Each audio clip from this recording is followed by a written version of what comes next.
And we are all set to get started. All right, good morning. This is Damian Meyer, chairperson for 2022, first meeting. We're going to go ahead and call this meeting to order. It is 9:31, January 27th, 2022. I'd like to ask any audience members to please keep your screens, your microphones on mute, please, as we're doing this by Zoom still. And with that, we'll take attendance. Commissioners, please go ahead and identify yourselves for the record. Go ahead, Commissioner Chan. Oh, all right. Hi, Amy Chan here for the meeting. Good morning. Mark Kimball is also here.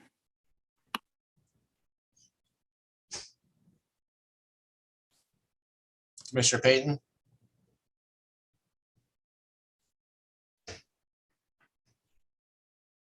You're on mute, Commissioner Payton.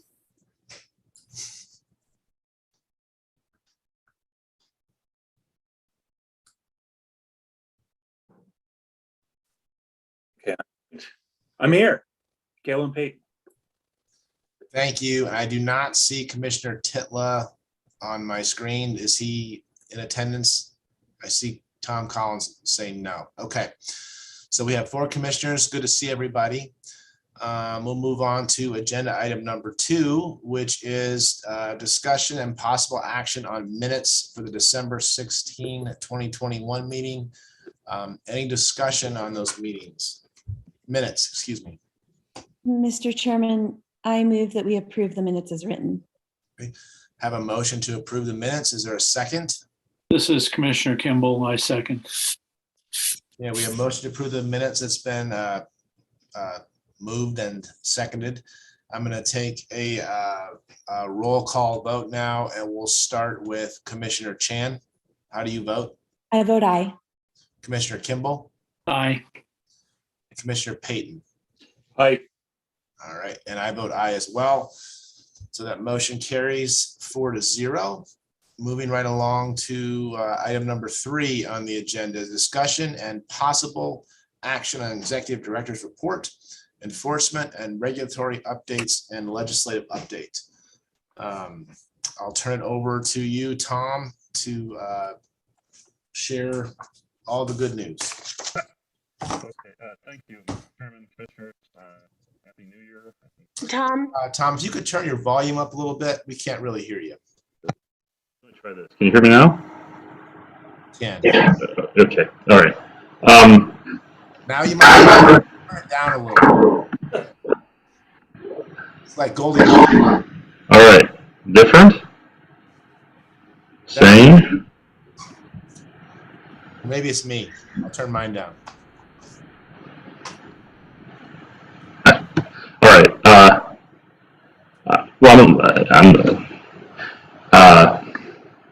So as you can see from the report, we have on voter education front, folks, Avery and Gina, and as well as Julian and Alex, really, and have kept up a full slate of various meetings with organizations around the state. I think it was good to see that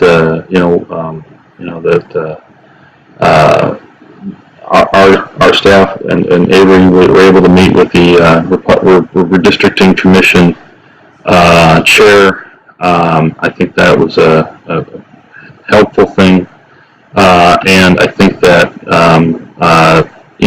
continuing also to work and reach out to the Maricopa County Recorder's Office, I think is very, very good and helpful sign. I don't want to belabor too much of the voter because Gina's presentation will get into this today. You all received after our December meeting, I believe, a letter from the Auditor General's office approving our audit under 16949. So we're pleased with that, and not that they're here, but I will say that working with the Auditor General's office was great. I think that they had it was very efficient, good questions, and Mike and Paula were very helpful in making sure that they got the information that they needed. Couple of quick notes. One of the legal matters that's been on the legal matters list for a long time, we got at least an opinion from the Court of Appeals. That's later in the agenda. And then we have one rule that we passed, you all passed on December 16th. That's pending at the Governor's Regulatory Review Council. We had their study session on Tuesday, and it went well. So we're hopeful that that will be positive next week, Tuesday, when they meet. You can see Julian's put together a comprehensive report on a number of election-related bills that have been introduced. We'll be able to talk more about that, I think, in the legislative section. Again, I want to kind of get to we have kind of a lot of business ahead of us. Julian does compile this on an ongoing basis, and what we'll probably do here is start sending it out. I think on a weekly basis is what we did last session. So that's there. We could, if you have questions about that, obviously here we can talk about them, but we also have a specific item noticed on legislative stuff. So with that, Mr. Chairman, Commissioners, if you have any questions, that concludes my report. Thank you, Tom. As far as the chart of all the bills in progress, thank you for preparing that. Are there any that you feel kind of the need to highlight for us or make us aware of, or are we there yet on that? Mr. Chair, Commissioners, I think that from an election perspective, I think that the bills related to reworking the election process, there's a variety of bills on a variety of different scales, so I think that those bills are what I think we want to focus our conversation about later in the agenda. There are bills to eliminate drop boxes for ballots. There's one bill that was introduced yesterday, although it hasn't yet been assigned, that does a whole heck of a lot of stuff, including having hand counts over machine counts and eliminating, for all intents and purposes, early voting and eliminating the county recorders from the election process, etc. So there's another bill that gets rid of mail voting by mail, ballot by mail at the city level. So there really, if there's a touch point in the election process, there's a bill about it right now, is the way I'd put it.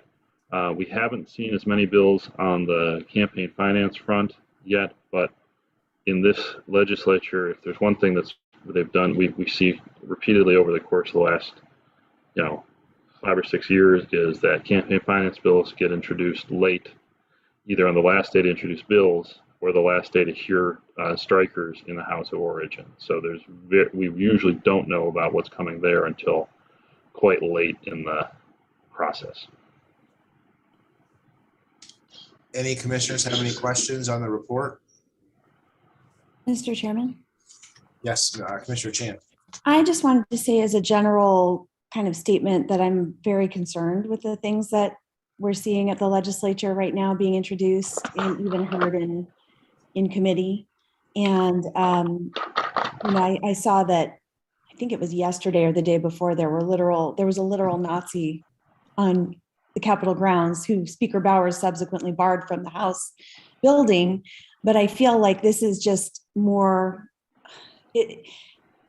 I'm very concerned that we are continuing to move in the wrong direction as far as voter rights and seeing a lot of voter suppression ideas that the majority at the legislature seem to support. And they have these folks who are seeing that guy literally doing the Nazi salute, I guess, was just kind of emblematic of the whole problem to me. I mean, when you have those kinds of people supporting these voter suppression tactics, that kind of tells me everything I need to know about, okay, if you're on the side of voter suppression, maybe you need to look at yourself. So I just think that every year it just seems more and more important to keep on top of all this stuff. And even if we don't have a huge voice at the legislature, hopefully we can speak up against bills as they are assigned to and heard in committee, and make our support or not support known. So that's it. Just kind of a general statement, I guess. But I just wanted to highlight that because I find it all very, very disturbing. Thank you, Commissioner Chan. And we are going to discuss that issue a little later in the agenda. But I appreciate you bringing that up now. Any other commissioners, Commissioner Kimball or Commissioner Payton, do you have any questions or thoughts? Mr. Chairman. Commissioner Kimball. Tom, I see here under enforcement, the power of 5 is pending. Any idea when that will come back to us? Commissioner Kimball, or Chairman Meyer, Commissioner Kimball, I don't know the answer to that question. There is a, I can say with respect to the lawsuit, we had a standard preliminary meeting among the lawyers in December. There will come a time here probably in the next 30 to 60 days where we will be more engaged in the lawsuit aspect of this. I think that will be, and then we will work with, with the AG's office and our representation there, Karen Kyle, to make sure that issue is handled. With respect to the enforcement action, without TPOF here, I really don't have anything I'm in a position to offer.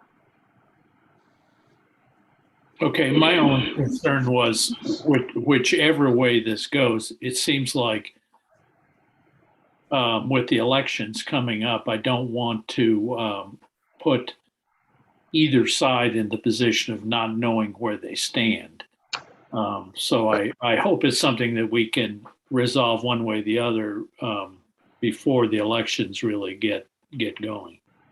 With Chairman Meyer, Commissioner Kimball, with respect to the lawsuit, I think that we're in a position where I think our position is clear, and I think that we're communicating that consistently to all people involved. But yeah, I was talking mostly about the enforcement action.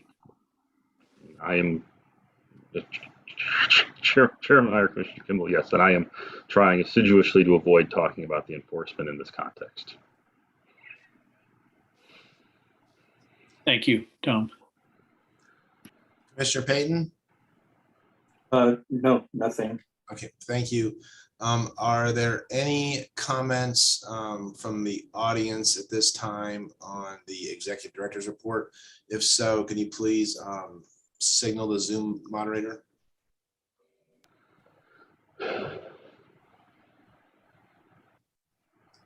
I'm not seeing any, so we'll go ahead and move forward with agenda item number 4, which is discussion and possible action on proposed meeting dates for February through July of 2022. Commissioners, everyone should have had a chance to read the dates that Paula Thomas has proposed. Unless there's any discussion, I'll entertain a motion, but do we have final dates? Because I know on some of those there were options. Was there a final date in the materials that I perhaps missed? Chairman Meyer and commissioners, the dates that are proposed are the final ones based on the quorums I could secure of what was provided to me directly. Okay. Mr. Chairman, they're all listed in the email, not as an attachment. But okay, all right. Can I have a motion on the dates for the meetings? Mr. Chairman, I move that we approve the following meeting dates: February 24th, March 24th, April 28th, May 19th, June 30th, and July 28th, 2022. Is there a second on that? Mr. Chairman, I'll second that motion. Okay, we have a first and a second. We'll go ahead and call the roll on the vote. Starting with Commissioner Chan, how do you vote? I vote aye. Commissioner Kimball, Aye. Commissioner Payton, Aye. and I'll vote aye as well. So the motion passes unanimously, and we have our meeting dates set for the first half of the year. Okay, agenda item number 5, discussion and possible action on the 2022 voter education plan. Each year, the commission has adopted a voter education plan designed to promote participation and increase confidence of voters by providing them information on elections and candidates. As we know, that's becoming more and more challenging in these times. So 2022 is an important election year in which almost all of our statewide offices are on the ballot, including governor, attorney general, and secretary of state. With that, Gina Roberts is going to present our education plan for today. Gina, you have the floor. Thank you, Chairman Meyer. Good morning, commissioners. As the chairman mentioned, 2022 will be a big election year for the state of Arizona because we do have all of our statewides on the ballot. So with me today, I also have Christina Borrego and Christina Stone, who are with Reister. Reister is our partner that we've been partners with for several years now to execute our voter education plan. So if necessary, I may call on one of them to speak. And also, of course, we have Avery too, who's part of the voter education team. So I may need to defer to one of them throughout the presentation. So I just wanted to make those introductions. And I have a presentation here, so I will go ahead and share my screen and I can pull up my PowerPoint. Let's see here, share.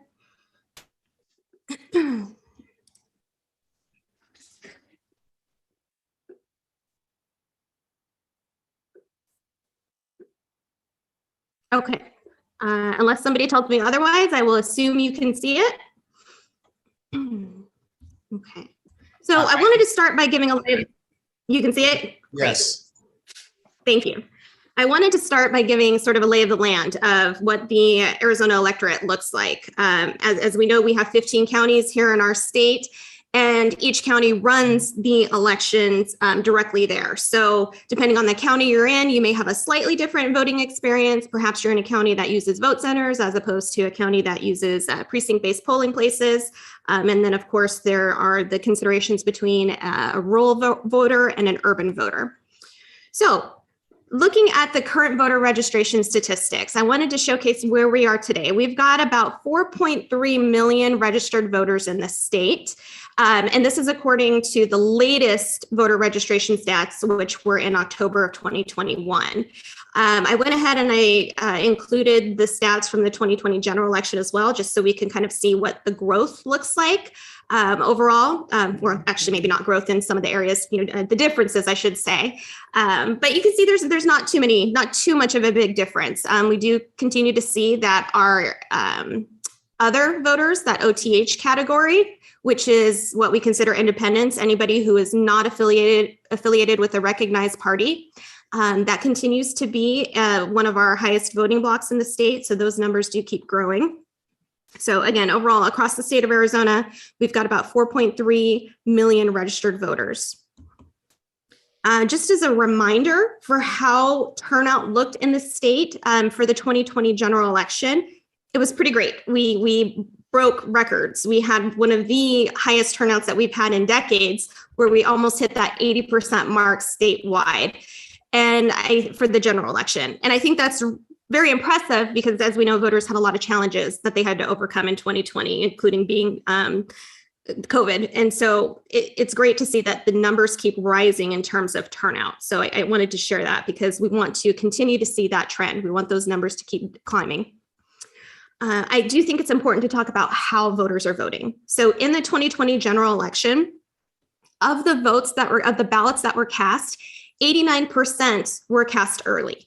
So really, we're seeing 11% of our voters across the state are actually showing up on election day. And this is important because it tells us when we need to be out there with our voter education, how people are voting.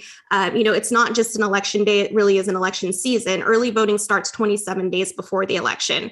Obviously, if there are changes that come from the legislature that impact this, of course, we would make sure that we continue to educate voters on what the applicable law is for them at that specific election. But I do think it's important to share how voters voted in the 2020 general election, because it tells us a lot about when they're thinking about voting.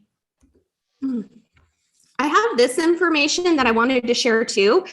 We don't have a lot of data on Native American voting turnout. That's not something that's necessarily collected by the county, but this information was available from the ASU Indian Legal Clinic. And I thought this was great as well, because again, it shows that the numbers are rising. So with the tribes that they list here, and when we look at the difference in turnout compared from 2020 to the previous presidential election year of 2016, we can see that we're again going in the right direction. We're seeing that increase across the tribes. One of them already, let's see, the Paskayaki tribe had a 19% increase, or I'm sorry, I read the wrong one. The Kaibab Paiute tribe had a 19% increase. And so I thought this was important because Native American outreach is a part of our voter education plan every year. And, that those particular communities have certain challenges that, perhaps somebody in Metro Phoenix wouldn't have, such as the issue of non-standard addresses, being able to collect their mail when, it comes to early voting, traveling, transportation, Wi-Fi, even the ability to access election information if they can't get a good signal. So all of those things are considerations as we develop our voter education plan. But I thought it was important to share these statistics with you because, again, it shows that we're going in the right direction in terms of turnout. The other thing that I wanted to show I'm sorry, Gina, sorry to interrupt you. Can we go back one slide where it had the voter? Yes, this one. So I had a quick question, as it looks like over 80% is early voter, probably more, closer to 85 or 90% is early voters. 89% of the ballots cast were cast early. So that includes emergency early voting in person, and ballot by mail. So my question was, if you know, and if we don't know, I'd be interested to know, how does that compare to 2016 when there wasn't a pandemic? Is it similar, or is it more early voting probably because of the pandemic? I would say that there was definitely an increase, but I wouldn't say it's very significant. As a whole, the amount of voters who are on the active early voting list, who automatically get their ballot by mail for every election, we're almost at 80%, about 79% in the state of Arizona. As far as the ballots that were actually cast in the 2016 general election, if I recall off the top of my head, I want to say it was, again, around that 80%, 82% marker. So it's definitely an increase. We're definitely increasing in the amount of people who choose to cast their ballot early as opposed to visiting the polls on election day.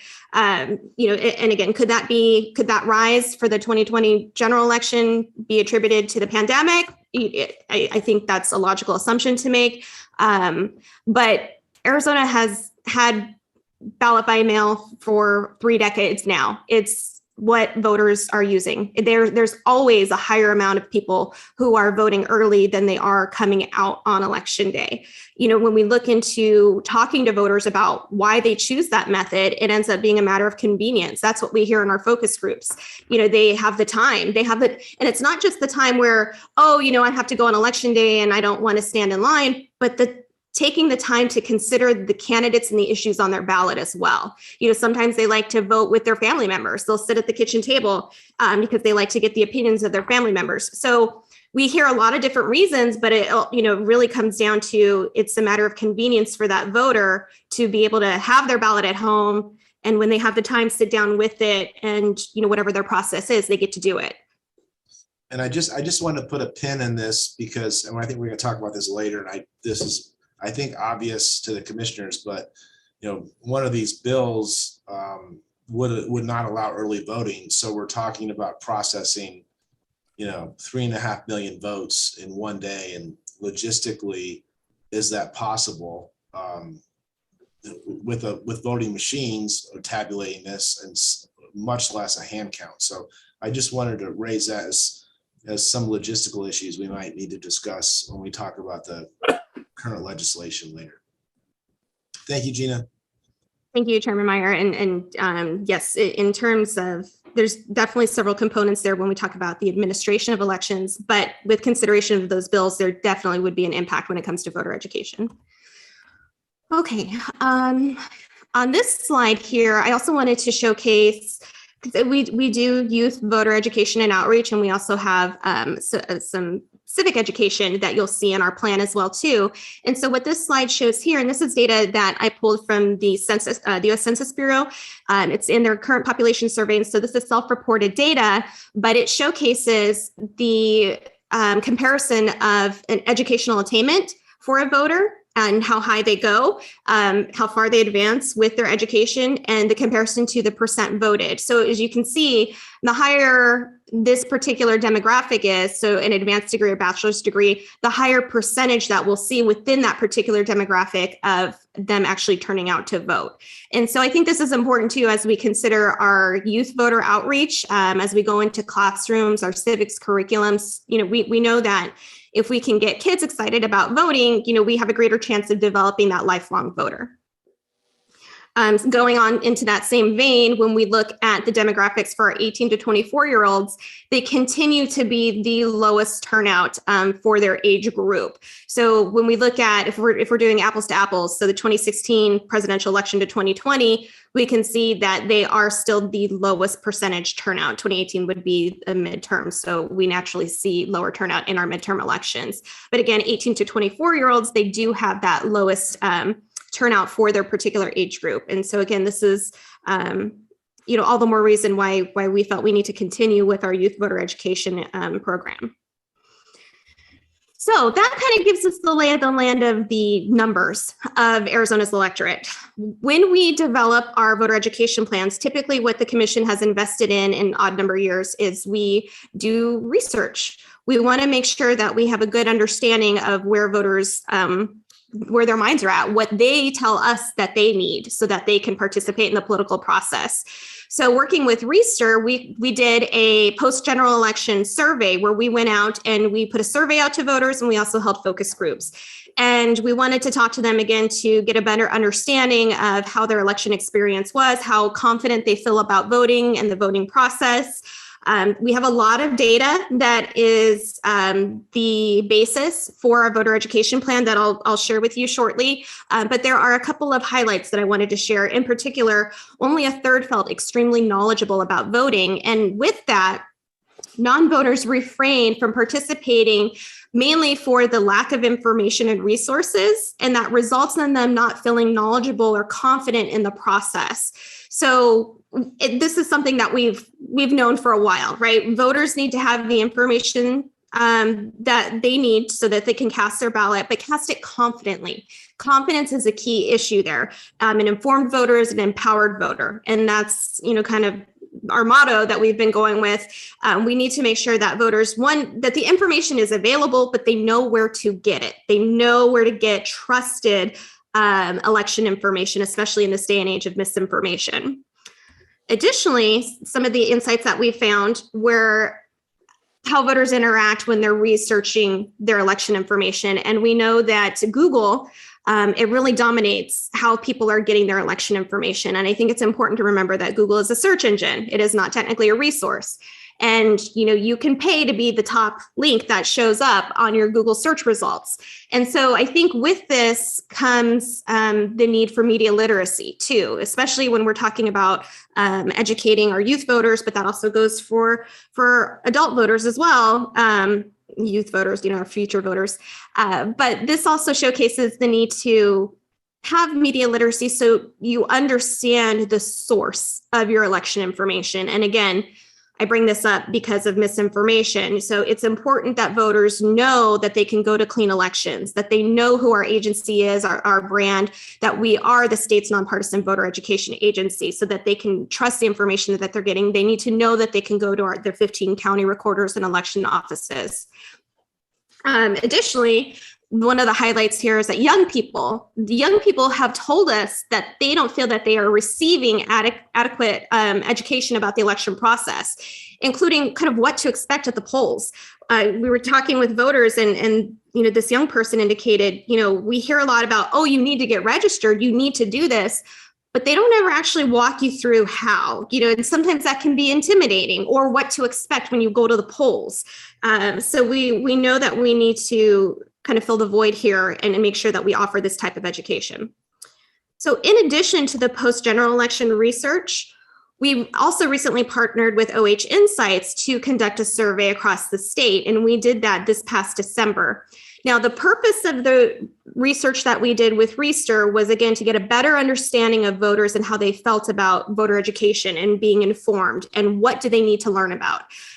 This particular survey is geared more towards connecting voters and the candidates and the issues. So we did an online survey, and what we wanted to do was ask voters across the state, okay, what are the issues that are important to you that you want to hear candidates talk about? And the purpose for this was to drive the discussion behind our debates. So we wanted to utilize the data from this research to drive the discussion and give our moderators an idea of what the voters are looking for, but also use it to pick interest with both the voters in their district and the candidates that are running, to showcase, hey, these are what the voters in this area are saying are important to them. So candidates and voters, come to the Clean Elections debate so that you can address these issues directly.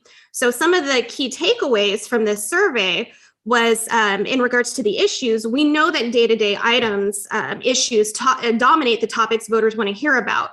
And while those issues can, go across the political ideologies here, we drill down deeper to see specifically what those issues within those topics are as they go across the political affiliation. So for example, here, when we talk about issues, so Democratic primary voters wanting to hear positions on minimum wage, whereas our GOP voters want to hear about taxes, all under that main issue of the economy, of jobs and economy.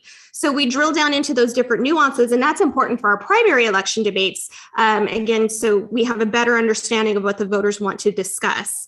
Another key takeaway from this survey was that voters get their information from TV. So we know a lot of voters, we know that that's one of the primary sources. And so it's important that Clean Elections also has a presence on TV as well, on broadcast, so we can make sure we're meeting voters where they are. This is an idea, this gives you an idea of the survey too, with some of the issues that we discussed. So you'll see, some of the standards that we would expect, right? Jobs, economy, healthcare, education, and the difference between wanting to know and needing to know, we really wanted to drill down what was truly important to you. So people would, talk about, okay, yes, I want, this is an important issue. I want to know about, healthcare issues. But what I really need to know about within that particular issue is, what is the state doing about COVID? That kind of thing. Same with education. So, when I say education is important to me, am I talking about dollars being allocated to schools, or, am I talking about, critical race theory, that type of thing. So we drill down deeper into what those particular issues are. And we have all of that data available. I'm not going to go through it here, but I think it's what I wanted to really clarify here is that we drill it down by political affiliation, by topic, the issues within the topic. And then we also do a regional analysis. And I think that's really important for our debates, because we know that what's important to a voter, let's say who lives in Apache County, is maybe not going to be, on the same level of what our voters in the city of Phoenix are saying that are important to them. So we have a regional analysis as well, too, that will, again, drive the discussion on our debate, not just our debates, but also our candidate compass tool as well, and possibly the voter guide. So we feel that that was important research to, again, connect the voter to and the candidates about the issues that are important to them. So as we mentioned, we already talked a little bit about what will be on the ballot. It's our midterms. So all of the statewides will be there. We'll have our judicial retention elections, of course, in November, ballot propositions. local elections as well. And then, of course, our federal elections. We have our 1 U.S. Senate seat that will be open. And then we have our 9 congressional districts that will be open as well. And again, that's 9. We did not get the 10th seat from redistricting. So we will have those federal elections on the ballot too. So a few more things that I wanted to share for considerations before we jump into the specifics of the plan. We talked about this a little bit already, misinformation and disinformation. This was a big issue in the 2020 election cycle. I actually wanted to just kind of go back to the basics here because I feel like these words are used a lot and maybe out of context a lot.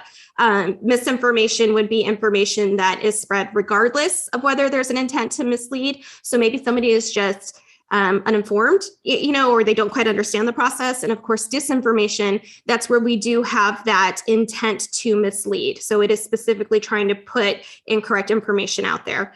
And again, this is where we attribute the need for media literacy. So Avery does a lot of this in his grassroots outreach, the presentations that he gives. When we talk about where to go and find official election information, we want to make sure that we are empowering voters with the tools so that they know where they can get that trusted information from, such as looking for a .gov, making sure that the websites that you go to are from an official source. Because of misinformation and disinformation, perceptions have changed. And so, this is why we feel that voter education is more important now than ever. Again, going back to an informed voter is an empowered voter.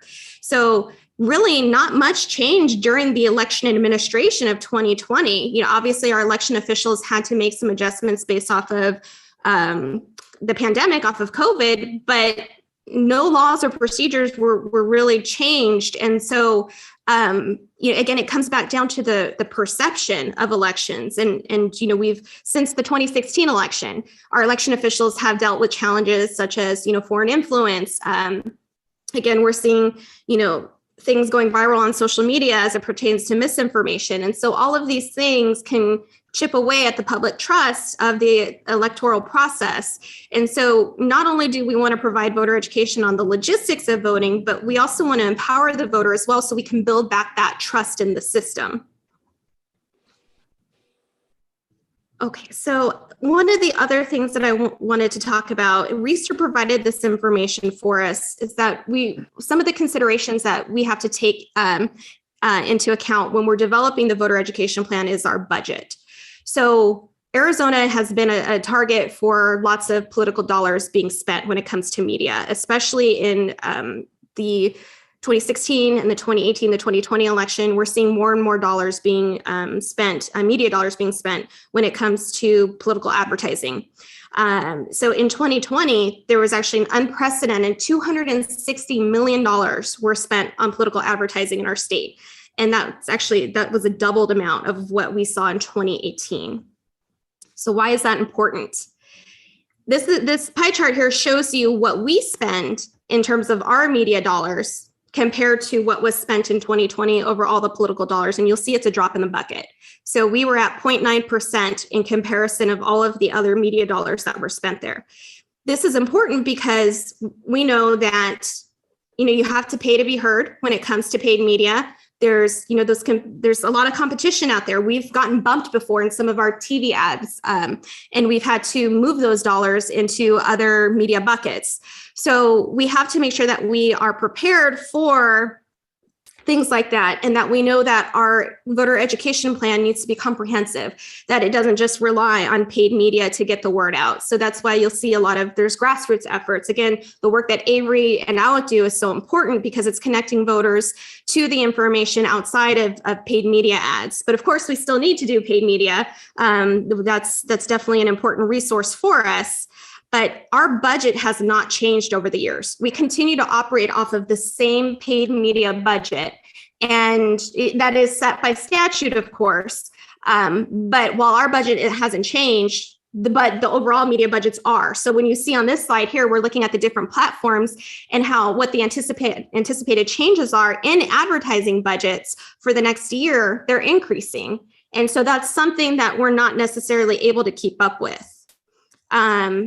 When we, look at what the expectation is for this year, we're going to see, again, that increase. We have the US Senate race, which is expected to garner a lot of attention for the state.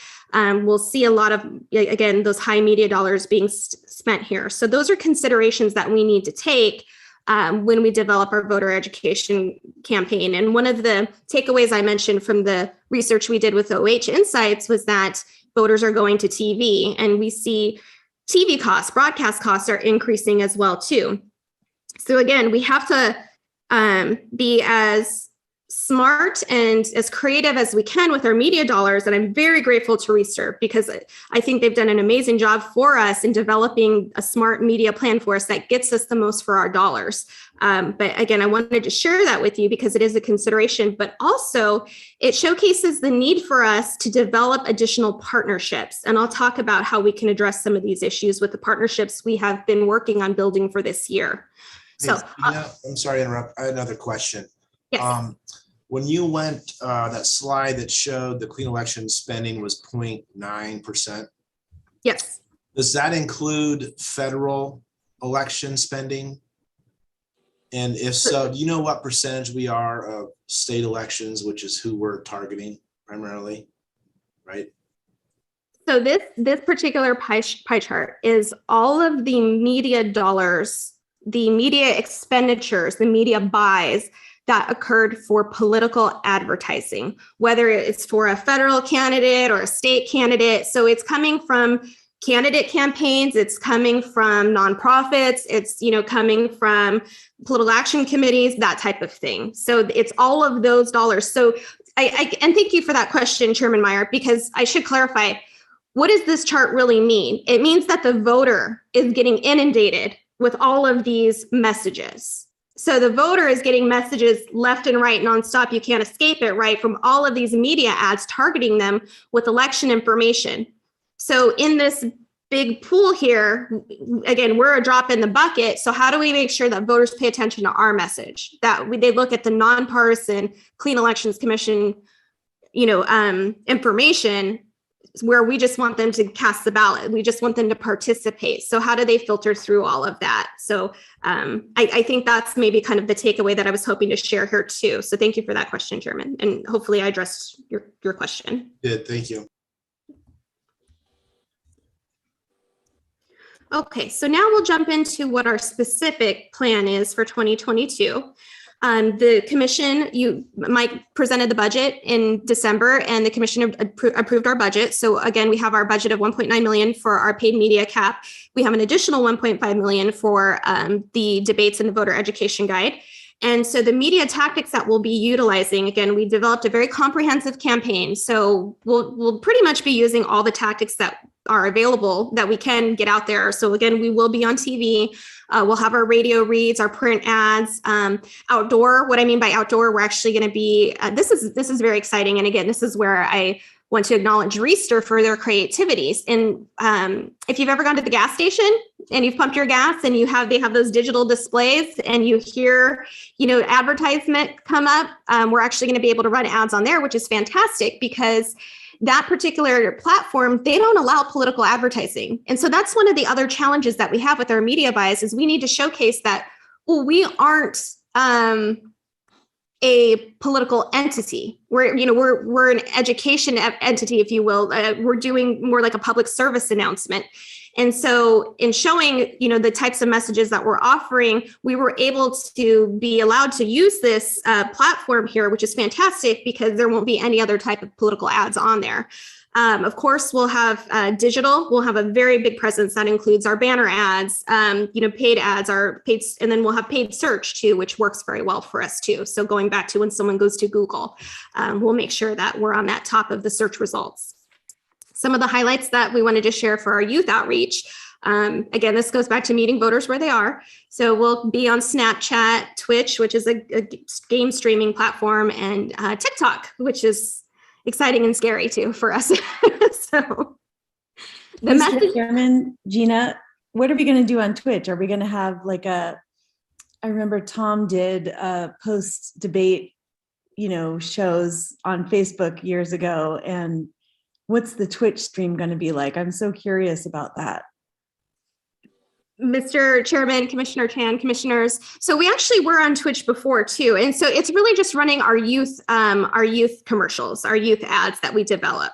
So we, for Snapchat and Twitch, it won't really be kind of that type of content where you see maybe us as staff members. You will see that in TikTok, which is quite, like, I thought it was a little scary. So Snapchat and Twitch, it'll be more of our creative assets that we develop, such as the commercials that we've developed for our youth outreach, for our youth campaign. TikTok is where you'll kind of see more of that personal touch there. And then as far as what we're communicating, so we've talked about, the logistics of voting. That will cover everything from A to Z that the voter needs to know to cast their ballot, from registering to vote, how to get their ballot, how to return it, where drop boxes are located at, how to verify their ballot was counted, what those key dates and deadlines are. We'll talk about election security, again, building back that confidence, knowing that your vote is protected and counted, and how you, the voter, can verify that. We'll talk about independent voters, youth voters, official election information, where to get it. Then we'll talk about too, so that's kind of the logistics. And then we have what's on my ballot. So connecting voters with the candidates and the issues. Therein you'll see our debates, our voter education guide, things like that, our candidate compass tool. And of course, we'll be encouraging voters to use the tools that we develop to get them this information. So these are the catalysts for transferring that information over. We have our voter education guide, our debates. Our website is a wealth of information. And I think, this is where I truly give so much credit to Alec, because our website is continually utilized as a resource for voters, but also our partners, our election officials, and our other agency partners that we work with, nonprofits. We are constantly getting feedback that our website has basically everything that you need, and it's written in a way too, so that it's easy to understand. We're not just regurgitating statute. So we want to drive folks to our website. We want them to use our voter dashboard tool, which again is that one-stop shop. You just enter in your address and you get everything that you need to know. You get your districts, who's running, who's currently in office, where the nearest vote centers are for you, verifying your voter registration, what your specific district numbers are, things like that. So we want to continue to promote the tools that we have. And then we also have messaging on how to run for office. Mike and Julian recently created some really great video content for candidates that are running with Reister, such as, how the $5 qualifying contribution process works, how to qualify for the ballot, things like that. So we're continuing to update our website and our assets that we have to help educate the public. Of course, we'll have our debates. So we're really happy to share that we're going to continue our partnership with AZPBS for our debates this year. We've had a long-standing partnership with them, and it's really great because we work with Arizona Horizon, and the host is Ted Simons. He moderates our debates for us. He's built trust with the candidates and the elected officials, so we know that he does a great job as a fair moderator. In addition to our statewide debates with AZPBS, we will also sponsor the U.S. Senate debate again this year. At the commission's direction, we sponsored the debate last year as well too, 2020. And that actually ended up being, I think it received the third highest ratings that PBS has ever experienced before. And that was fantastic. And then the moderators for that debate, they ended up winning a Rocky Mountain Emmy Award for it too. So we know voters tuned into that. We know it was important, and we want to continue providing that service. In addition, AZPBS has shared, they appreciate their partnership with us as well too. So they're going to list us as a sponsor for the congressional debates that they host as well too. So that's going to be another tool that we can provide to voters. In addition to our partnership with AZPBS, we've also been having conversations with the Arizona Broadcasters Association and the Arizona Newspaper Association.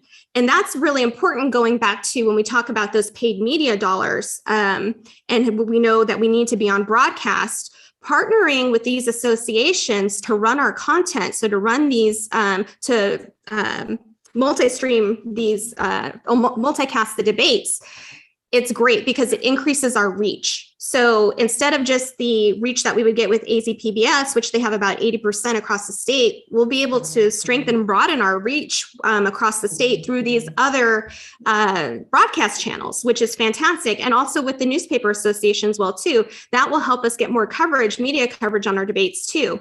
And then, of course, we're very happy to partner with Arizona Capital Times again to not only bring awareness about our debates, but also to serve as the moderators for our legislative debates. And again, this goes back to the partnerships where AZPBS, they want to also stream our legislative debates on all of their channels too, on their social channels. So again, it's being creative in how we can continue to expand our growth and our reach. And again, using that information from the OH survey, that will drive the discussion in our debates. And we'll use that to generate interest for those particular regions, for those districts. Then, of course, we jump into our voter education guide.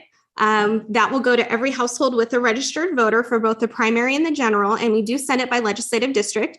We do have a new vendor this year that we're working with, and it's Paula's been great in helping to set that up. Our previous vendor, they were bought out, so we've had to transition, and it's going great because thankfully a lot of their staff, they've actually have previous experience with our jobs with the old vendor. So we're very excited about working with them, and so far everything's been, we don't expect there to be any hitches between that transition. We will continue to push the voter education guide out to the local libraries, schools and colleges. One thing that we did for the first time in 2020, which we thought was very successful, was we sent voter education guides to the post offices that service tribal communities too. Because again, we know that mail can sometimes be an issue in those areas with non-standard addresses. And so just kind of thinking out of the box there, that was another tactic that we were able to utilize to help reach those particular voters. We'll continue to do that. And the versions of the voter guide that we'll provide, we automatically mail out English and Spanish. We'll continue with our large print. We have translated the voter guide into Navajo in the past. We also now are going to include Apache. In 2020, for the first time ever, we developed an American Sign Language version of our voter guide.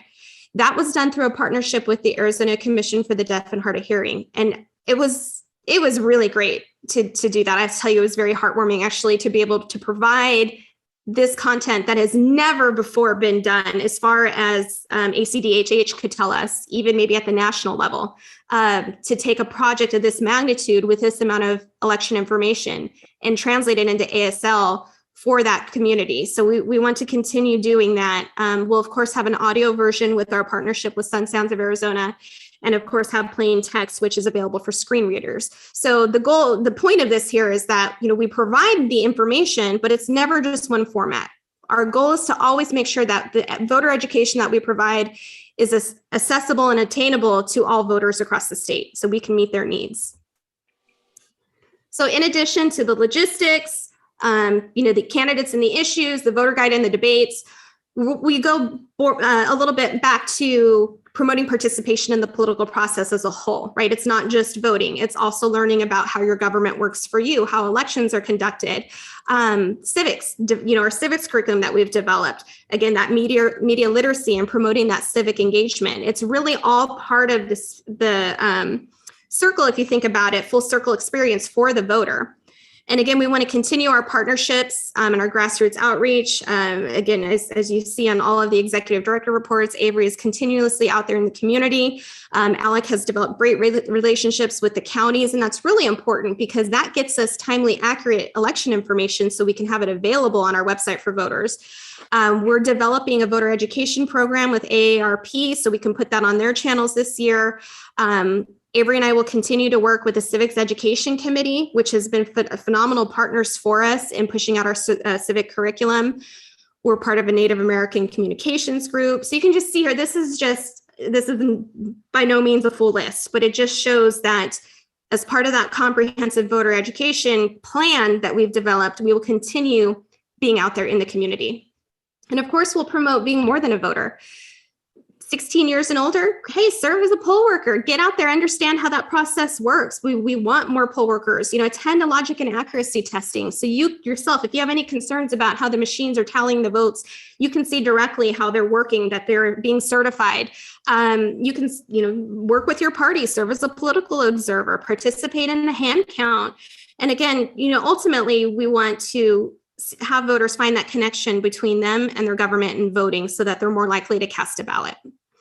And then I do have our campaign videos here. They're very quick, 30 seconds. So I'd love to showcase those if I could. So this is our first one. This is direct to vote is what we call it. And again, it's kind of cutting through all that misinformation, trying to search and find that official election information. We want to get you directly to the official voting information. So go ahead and play that now.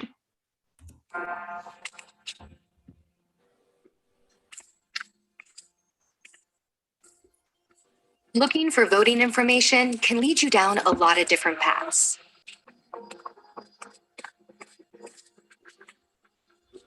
Clean Elections guides you straight to the facts with easy to follow information and resources relevant to you. Skip the confusion and frustration. Go directly to azcleanelections.gov and vote informed. The next video that we have is for our debates. And the purpose of this one is to, again, we know voters are being inundated with campaign materials. And again, we want to cut through that and show that direct bridge that Clean Elections is providing with voters and candidates through our debates.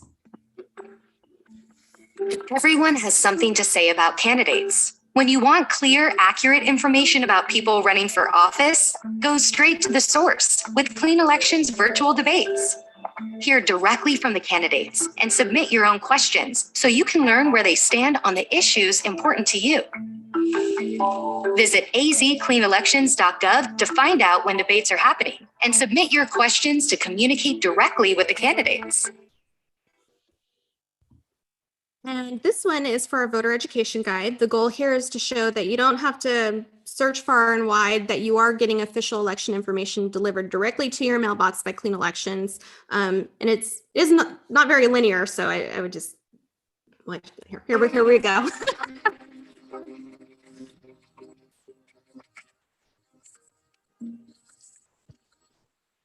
You don't have to look far and wide to find official election information.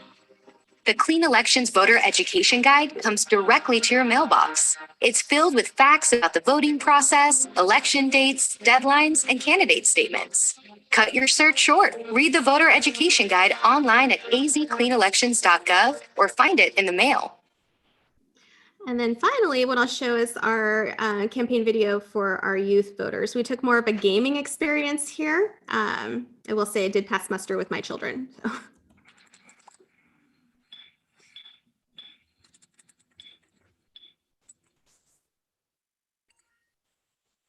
Gain the knowledge to level up your voting at azcleanelections.gov. We've also developed a specific landing page for that on our website too. And then a few other things that I wanted to show. I am wrapping up soon here. We also developed some key dates videos. I will thank Commissioner Chan for serving as a voiceover for these. But basically, these are the key dates that are relevant to the primary and general election. And we developed them in English, Spanish, American Sign Language, and Dene in the Navajo language. So I'll show you what the ASL and Dene ones look like. Early voting for the primary election begins July 6th. Learn more at azcleanelections.gov.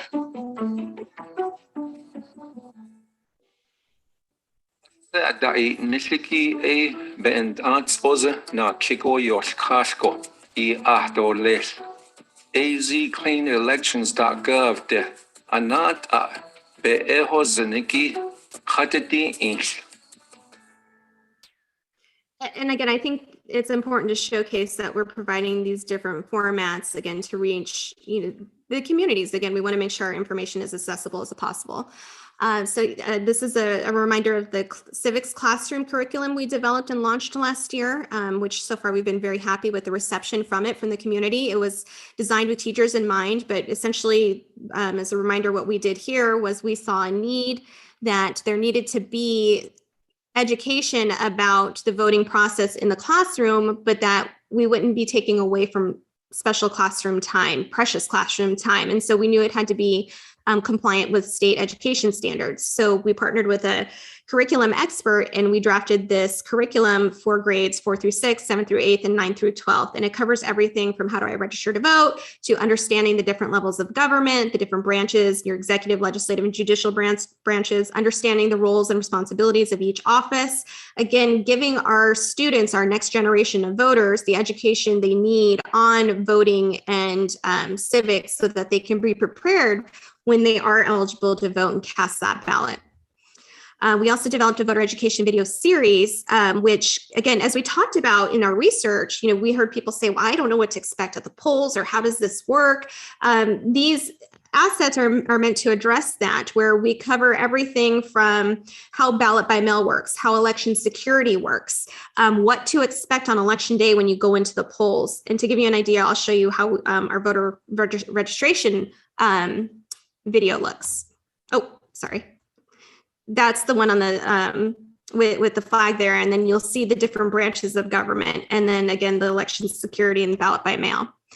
So with that, I end on this slide, which showcases our website. Our website is really our crown jewel, and I touched on this briefly, but we'll be continuing to update the content on our website, redesigning our pages. Alec has worked on actually restructuring our site to make it more user-friendly. We're developing new pages. We've just refreshed our How Government Works content. We've developed an election glossary of key terms.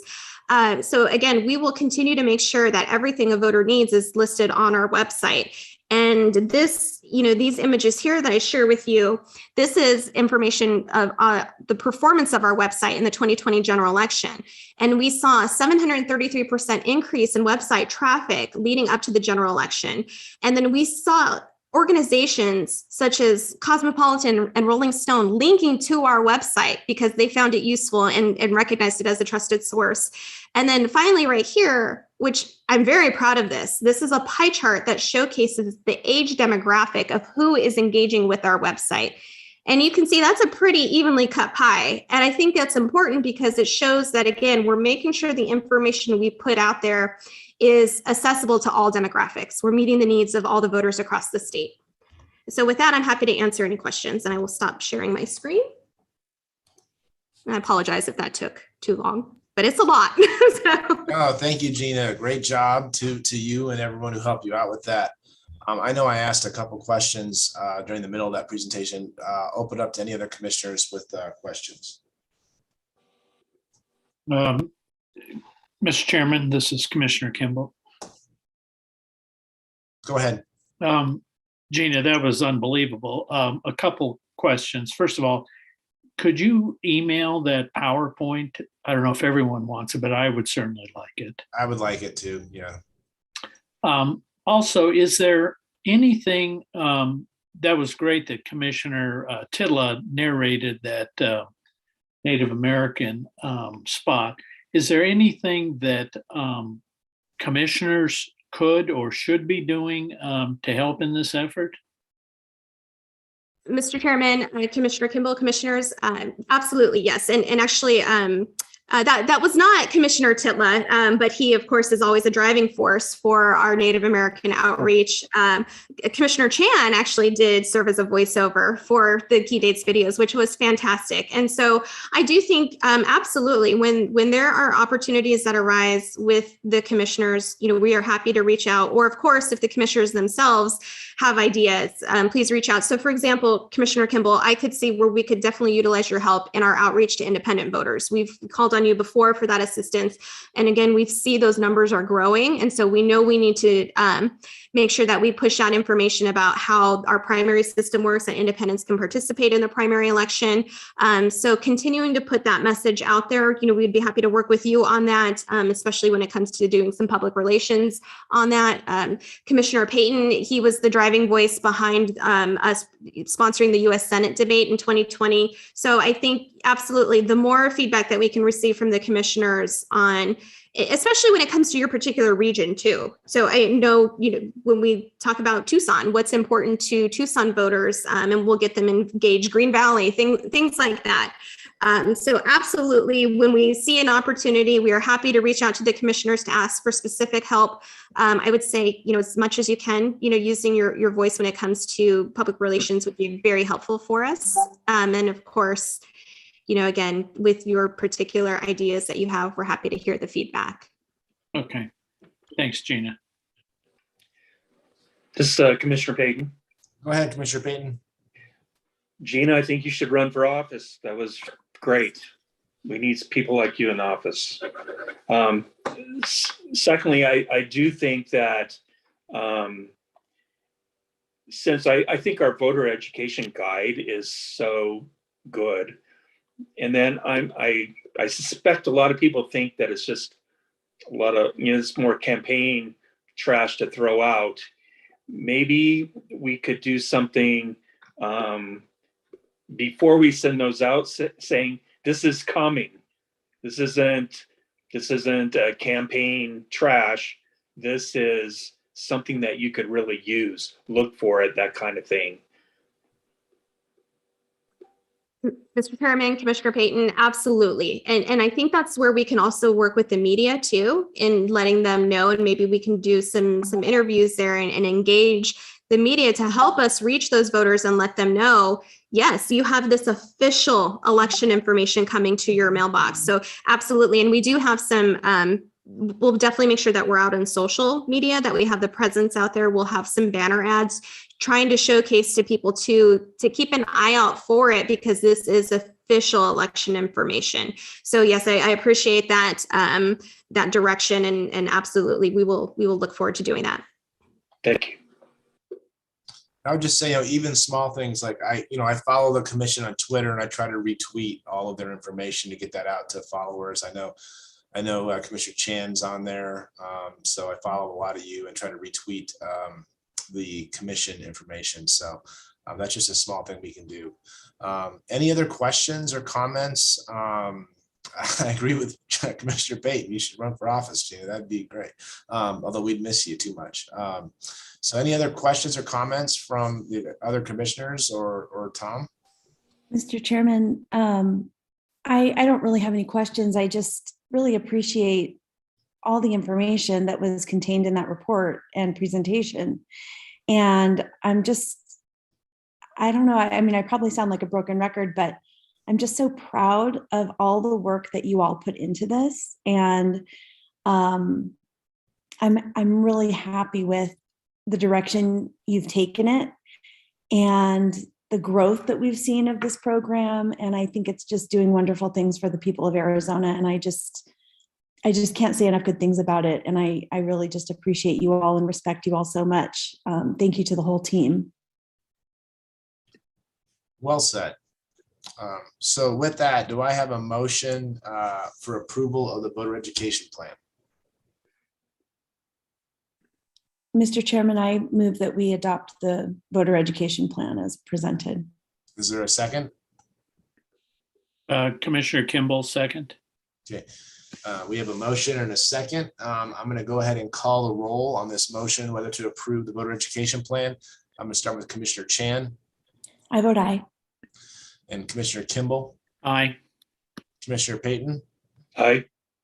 And I vote aye as well. Motion carries 4-0. And I'm calling the commissioners to vote in the order that you are on my screen. So there's nothing to the order there, just so you all know. So now let's move on to agenda item number 6. And actually, let me check with the court reporter. Do you need to break it all, or are you doing okay, Catherine? I'm doing okay. Thank you for checking. Okay. Item number 6, discussion and possible action on equal electronic system for candidate petitions and qualifying contributions and process for collection review of qualifying contributions. Commissioners, you may recall that there have been some recent reports with respect to the online system for collecting petition signatures and qualifying contributions, as well as how qualifying contributions are to be reviewed by the county quarters. A lot of this relates, I believe, to the redistricting. So Tom's going to give us some background on this, remind us about equal and the latest guidance from our friends at the Secretary of State office. Tom? Can't hear you, sir. Jack, that's what I've concluded is the issue. Can you hear me now? Yes, we can. Okay, all right. I tried a different pair of headphones in an effort to get a mic that works. Anyways, thank you, and thank you, Gina, for that presentation. I think that a lot of the messaging in there that we'll come back to as part of our legislative discussion here shortly, because I think there's a real connection there. I want to talk quickly about the equal matter. I think I do think it's important for the commission to kind of be brought up to speed on this. I will say I think that in terms of the review of qualifying contributions, we're in a place that's good with respect to that, which is a different question from the technology. But I am now going to share. Hopefully, I'm going to.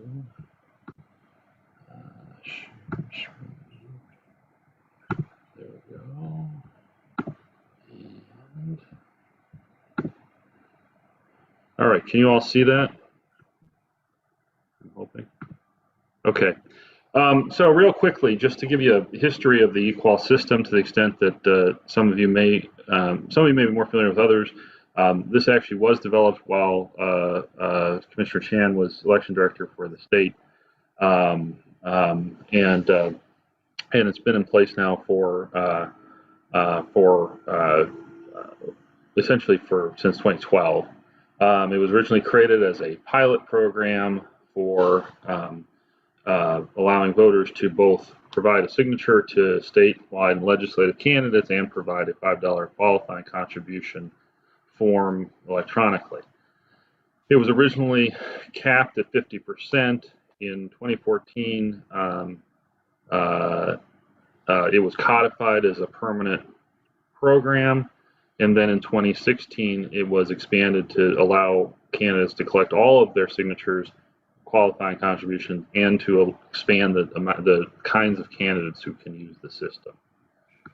How it fits together with redistricting. Redistricting is, I know you all know, occurs every 10 years.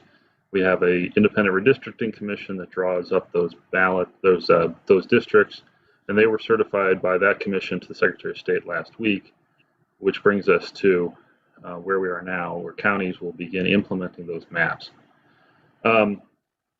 So where we are with Equal. So basically, when you go on Equal, or if you followed a link from a candidate, it takes you to a landing page where you fill in your information, your name, birthday, driver's license number typically, and it pings that essentially off the statewide voter registration database. So it's confirming, in effect, who you are, and then it offers you candidates whom you are eligible to select to sign their petition, or in the case of a clean elections candidate who's using the system, also to do a qualifying contribution.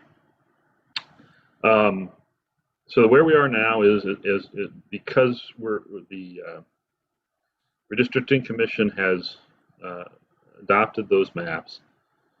The way the system is set up, Equal is linked to people's 2020 districts, or the districts they've had for the last 10 years.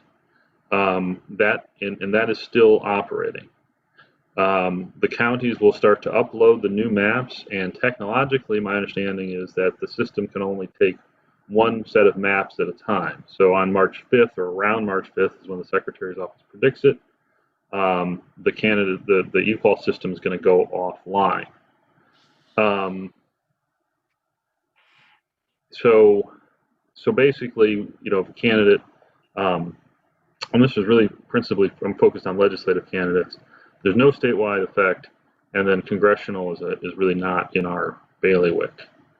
For participating candidates, Equal will go offline starting around March 5th, and there will be no way for state representatives and state senators candidates to collect qualifying contributions electronically through Equal.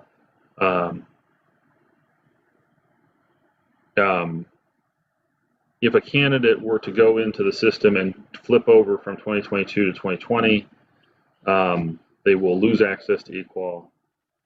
And then once the counties are finished, the equal will be available for the 2022 district, not for the 2020 district. So again, what's happening here is we've got an overlap time, if you will, where the districts are in a kind of a flux, and so but once those are finally implemented, then that will be where you can collect qualifying contributions from.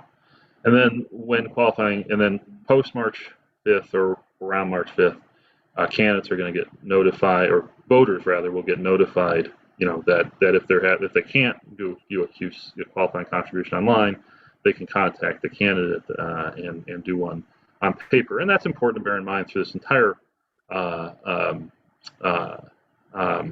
particular issue. Equal, although it allows up to 100% usage, paper still works in this process, both for petition signature gathering and for qualifying contribution gathering, and it only affects legislative candidates and not statewide candidates. So those are two things. When we get to the process of reviewing qualifying contributions, whether they come in on paper or they come in through equal, candidates file their qualifying contribution slips and their petitions with the Secretary of State's office. And the Secretary of State then sends a random sample of the qualifying contribution signatures to the county recorders. From that, they do a calculation, basically multiplying the amount of signatures by 5 to see if that gets you to 110% of the amount you would have to have. If it comes back at 110% or greater under statute and rules, then the candidate's authorized to be funded. If not, they go to a full review and determine whether or not they've got all the qualifying contributions necessary.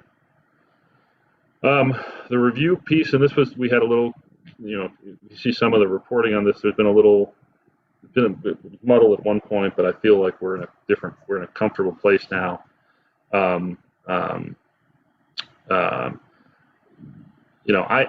can't speak to necessarily the nuance of this. I can tell you the Secretary's position prior to issuing this document was that essentially candidates who collected qualifying contributions from the 2020 districts would face a difficulty in using those for the 2022 districts. I can tell you that what I've been told by our attorney for this, who's not the AG's office, is that this seems to be consistent with the state law for petition signatures, which is that the legislature passed a law for purposes of this redistricting year that allows a person to use qualifying contributions or allows petition signatures from either the 2020 districts or the 2022 districts. So we're hopeful that won't be an issue, and that's kind of where we are. So, that's sort of the quick background, and I don't mean to move so quickly through it, except that I want to stop share. But I did want to kind of give you the details. That's all kind of encapsulating the emails from the Secretary's office that were in your packet. So the reason to bring this to you all as an agenda item is twofold. Number one, we've not had a lot of attention on stuff related to this in the past. I feel like it's important. And then two, the candidates and voters involved in this, I think, need to know that, the commission's paying attention to this. Our plan going forward right now is simply to try to communicate consistently with candidates when we have the opportunity to. We have made clear to candidates several times that it's really their responsibility to coordinate with the Secretary's office and the county recorders.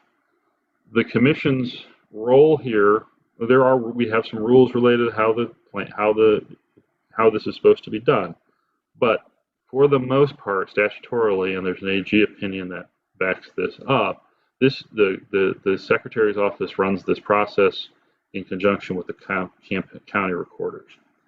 That's part of the reason the communication issue here has been so problematic, because people sometimes look to the Clean Elections Commission for information that we don't have. And we have not received information in a timely fashion from the Secretary's office throughout this process.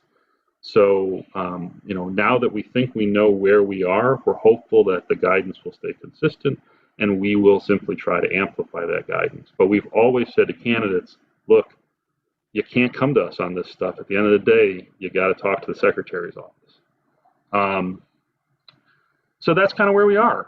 We don't have a recommendation for action here. I can tell you that if you don't know, and probably no reason why you would need to know, but the Attorney General's office fired off a letter to the Secretary's office last week saying that if the Secretary proceeds to turn off the e-qual system during March, that would constitute a violation of its duties. If it's a technological issue, I don't know the answer to. I mean, let me put it this way: I'm not sure that helps solve the problem for candidates and voters.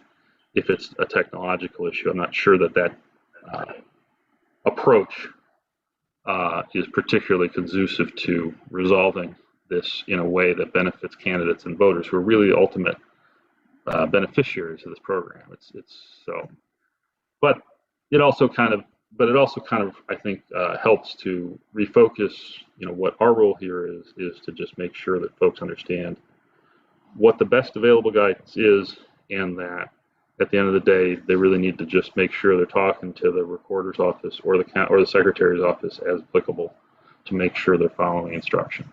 So that kind of concludes my presentation on this, and Mr. Chairman. And if y'all, obviously, if any questions, I'm happy to try to answer them. Thank you, Tom. Difficult situation. Any commissioners have any questions or comments on this? Mr. Chairman, this is Commissioner Kimball. Sure, go ahead, Mr. Kimball. So, Tom, just to summarize, the e-qual system is going to be offline for a period. The Attorney General says that's illegal, but it sounds unavoidable. Mr. Chairman, Commissioner Kimball, I think that's probably a fair. That is correct, and I think that last part is consistent with what the Secretary's office position is about the nature of the programming at issue. In other words, now there's a statutory piece here that I'll be honest, I don't understand, which is that the statute that the legislature passed says that the 2020 districts are supposed to be able to be usable for 2022. Why the Secretary decided to have the counties upload this in March instead of waiting until after the qualifying period for signature gatherers or the qualifying period for clean elections, which is a different timeline, I don't know the answer to that. I don't know there's a statutory decision there, a legal decision there perhaps underneath that I'm not privy to. But as a practical matter, once you're at that place, the program doesn't allow two maps, is what the Secretary has said, and you're right. So therefore, it's in their view, I think it's impossible. I mean, my understanding of their position is that it's not possible. So if the Attorney General says this is illegal, what's he going to do he's just going to say it's illegal but it's going to happen? I'll object to that question as it calls speculation, but go ahead, Tom. Well, yeah. So, sure, Mr. Chairman, Commissioner Kimball. I mean, what the letter to the Secretary's office said was that the Attorney General might seek criminal charges against the Secretary of State's office.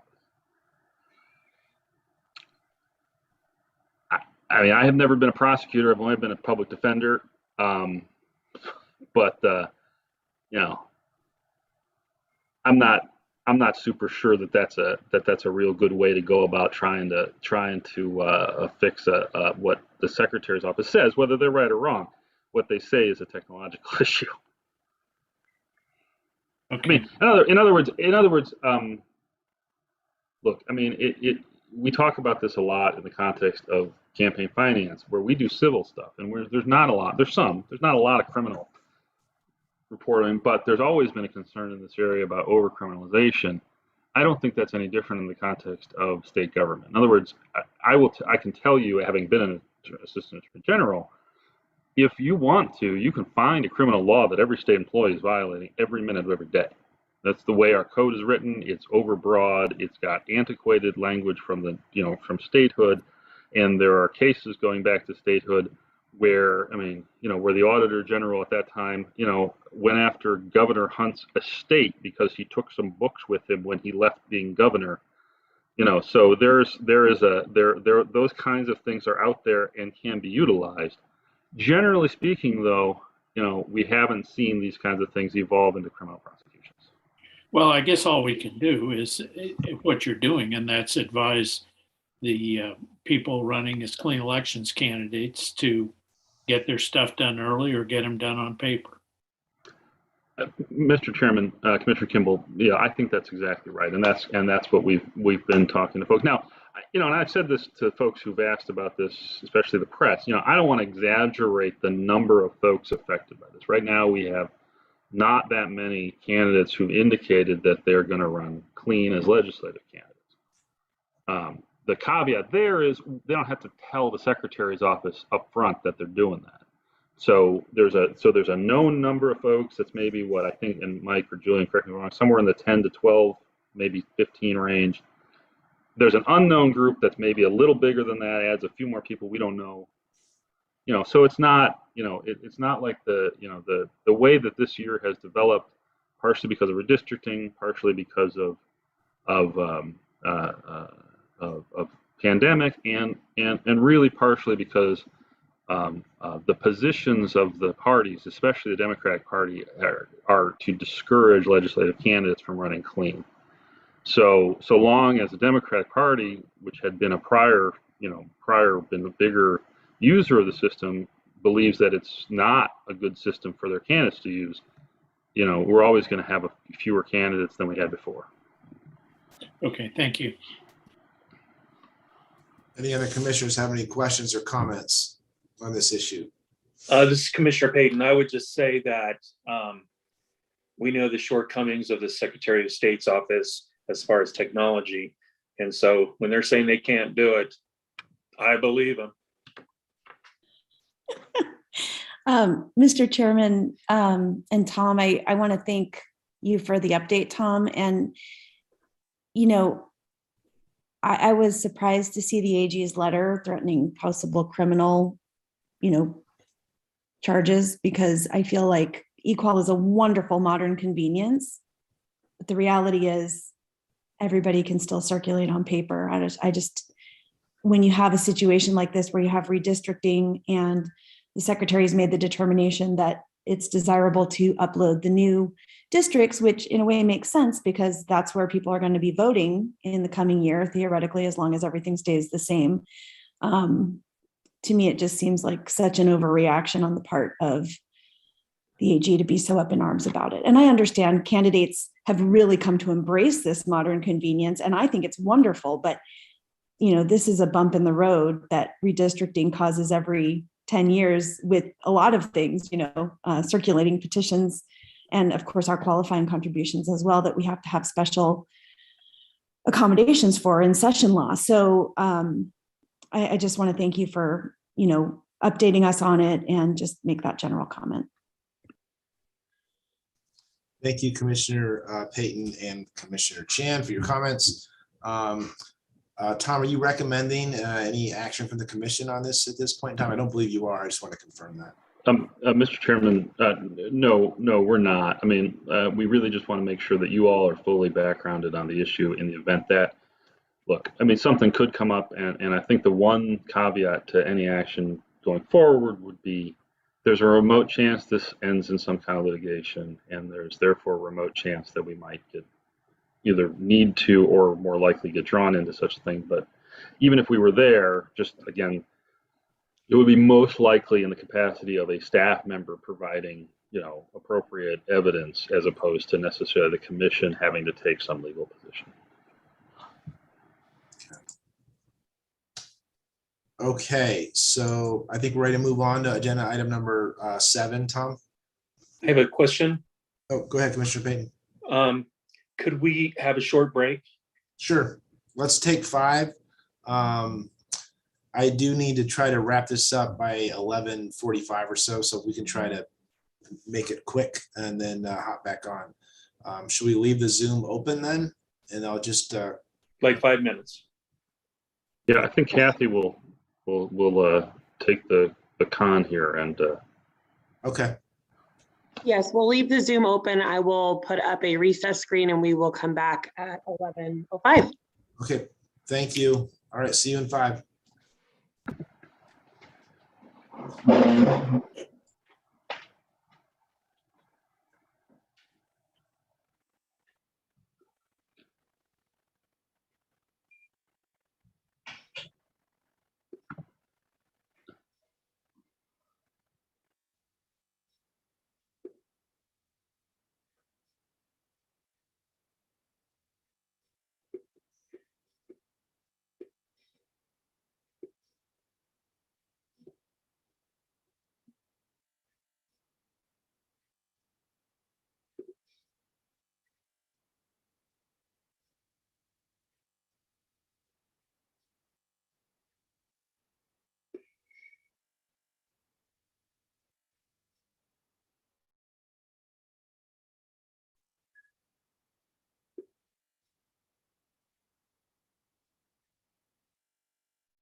It is 9:11:05. Are we ready to resume?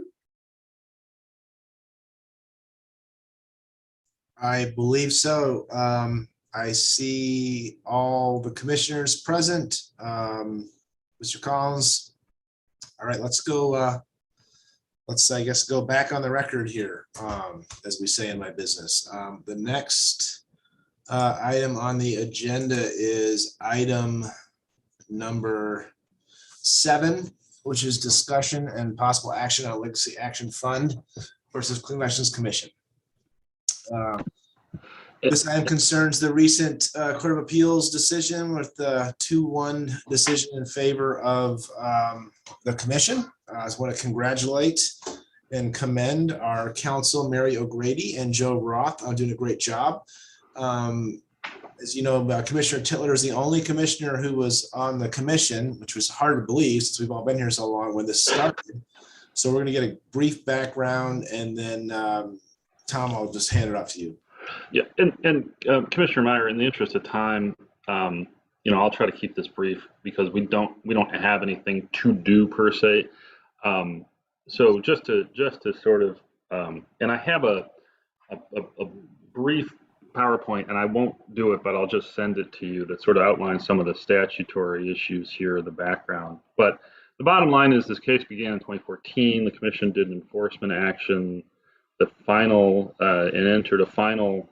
Some of you may have been here when we entered a final order, and then under the statute, under the Clean Election Statute, there's a specific statute of limitations on filing an appeal from the final agency action. The Legacy Foundation Action Fund didn't meet it. That case went all the way up to the Arizona Supreme Court, where they lost on that issue, and then sometime the year after that, probably within the year after that, we filed simultaneous lawsuits. We filed a lawsuit to convert the administrative ruling into a judgment that we can naturalize in Iowa, where Legacy Foundation Action Fund is based. Legacy Foundation Action Fund filed a special action saying that there was a jurisdictional issue that should supersede the statute of limitations issue. The Court of Appeals, in the 2-1 decision, the majority held that that there was not that was not the rule, that the Legacy Foundation was not entitled to collaterally attack the Commission's jurisdiction, having missed the statute of limitations, which is a pretty basic finality principle. And they also said that there was no clear abuse of authority in any event. There was a dissent from Judge Cynthia Bailey, who the dissent is a little bit, basically said they should have had an opportunity to have the jurisdictional question reached. The dissent really doesn't tell us what Judge Bailey might have done had they done that, but there was a dissent, and then the dissent really was on this finality issue as opposed to the merits, because the majority again said, once you miss the statute, you can't come back in the side door. Finally, the Legacy Foundation has until next month, toward the end of the month, to file a petition, seek a petition for review in the Supreme Court. So we will see. So that's really where we are. Like I said, I think I have some materials on just what the underlying statutes are that go to the merits, but I think it's probably better in terms of time to save that for either another time or for your information. So, and you'll let us know if they do file a petition for review, I'm sure. So thank you, Tom. Sure. We will, I guess, any questions from the commissioners on that topic before we move on? Okay, seeing none, we'll move forward to agenda item 8. And that is discussion and possible action on legislative bills on the topics of election, voting, administration, and campaign finance. We talked a little bit about some of these issues before, that they'd be on the agenda. The legislature started earlier this month, and already, as we see in the report attached to the legislative report attached to our executive director report, there are a number of bills related to elections that have been introduced.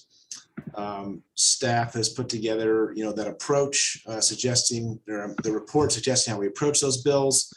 And, Tom, if there's any discussion on specific bills, let me know. Sure. But go ahead, Tom. Let us know your thoughts.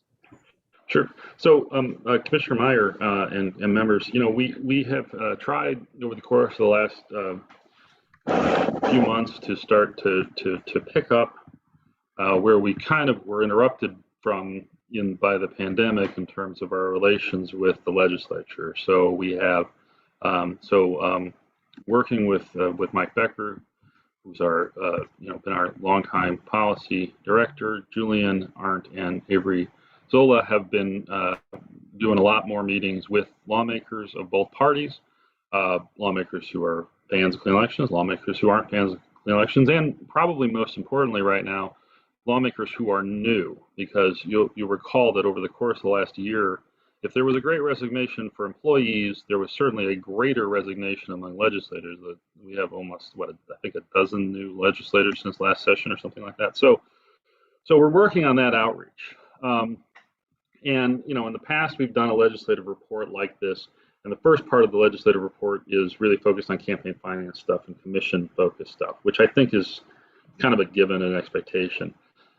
One of the things we've talked about in the past from a supporting perspective is, look, we ought to support those efforts that try to enhance participation and confidence in the system. But this year, it's pretty clear that the issue is not nearly as much about improving things in terms of confidence and participation, but potentially not improving them and making them considerably worse. And I think that in that context, one of the other things that's happening is that within the polarization of the legislature and the body politic at large, there's the discourse around this is not getting to issues that affect voters directly. And I think that, and what we try to articulate in the report is, while sort of blanketly saying all bills are bad might not be the position we want to be in as a commission, we do, I think, have a voice that we are both statutorily expected to use and can use here for all voters. Because we know, at least the data shows, and the report mentions this, that voter confidence is declining, especially among Republican voters. And within a polarized legislature, there's no one to speak for all voters, right? That's really kind of what, you have the county association speaks for the county recorders. They have their own vantage point on things. And then there is a big block of Democrat/progressive nonprofit lobbyists who have their own role and their own agenda. None of those things start necessarily from the place of where voters are, which is something that, as Gina's presentation, made very clear, we know. And so what we propose to do this session in an ongoing basis, and these hearings have already started, and we haven't been there for them so far, but we think we will want to, in our talking to lawmakers and in terms of getting out there and talking from the podium at the legislature on occasion, we do think that we have information that is relevant to the analysis here and can help to amplify and support county recorders from both parties who understand that some of these changes are going to result in problems of information, problems of access, problems of confusion and disenfranchisement, regardless of the intent. And the big, one of the examples that I think is really obvious and a good one is that there are multiple bills going through that are in the legislative process now. Some have been assigned, some have been heard, some haven't, that talk about just the mere issue of drop boxes, right? So we know, the county recorders have used drop boxes for early ballots for years. And the place that started and has been most successful is in Yavapai County, which is the most Republican county in the state. And Leslie Hoffman, who's been the recorder there for many years, has been very clear that, look, we have the highest turnout in the state. We're the most Republican county in the state, and this is our tool, and yet there's a lot of effort at the legislature to to try to get rid of that. I don't think, quite frankly, that that this is a partisan issue in the sense that we know, because of people like Recorder Hoffman, because of people like Recorder Richer, and because of some members of the legislature, that there is a real divide in terms of the Republican Party elected officials' approach to this and election officials' approach to this. And so I think that to that extent, I think that, because we have the information on what voters are thinking, what issues are relevant to voters, and in the costs of this that go beyond just the administrative costs, but really get to the confusion issue, right? I mean, the Monmouth poll that's cited in the memo basically says that the more this issue gets talked about, the less confidence voters have, and especially Republican voters. So this is not an evenly distributed necessarily consequence. And I think that you can see that also in the numbers that Gina showed on voter turnout. Voter turnout in 2020 was, as a percentage basis, was higher than ever. And as Gina pointed out, we vote by mail. We've always voted by mail. So this was there was no radical departure from in our processes due to the pandemic. There was definitely changes, and election officials had to work very, very hard to deal with the cost and the security and the health issues related to that. Don't get me wrong, to pull it off was something, but it was within a framework that works for voters, and turnout ended up being even higher. So I think that's where we have room to work a little bit. And I also think that if we're going to be in a position to show our relevance to voters from purposes of voter education, it's important, quite frankly, at this point, for lawmakers to sort of understand what comes with that. The fact is that we have, whether you like it or not, and I think we don't have to be immune to the reality that, two out of the top three state elected officials are running for other offices. They're running for other offices. That's a reality. That changes the dynamic of the conversation. It makes it more polarizing. It makes it more partisan, and it takes it away from some of the core issues that matter to voters that we're the most informed agency on. So that's kind of my pitch and on what I think we ought to be doing. And so what we're looking for, not necessarily a vote. Obviously, if you don't want us to do anything, we want to know that for sure. But what we really want to be able to do is be in a position to weigh in on some of these bills when they are particularly problematic, and we don't, quite frankly, want to have other people decide for the commission what the commission's role is. You are the most experienced election officials in the state of Arizona right now, whether you like it or not.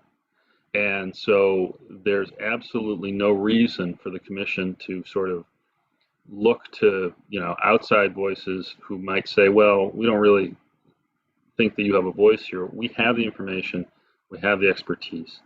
And it's not really a matter of opposition or support so much as making sure that the record is clear about what the voter impact of the discussion itself is, as well as the potential outcomes of some of these bills.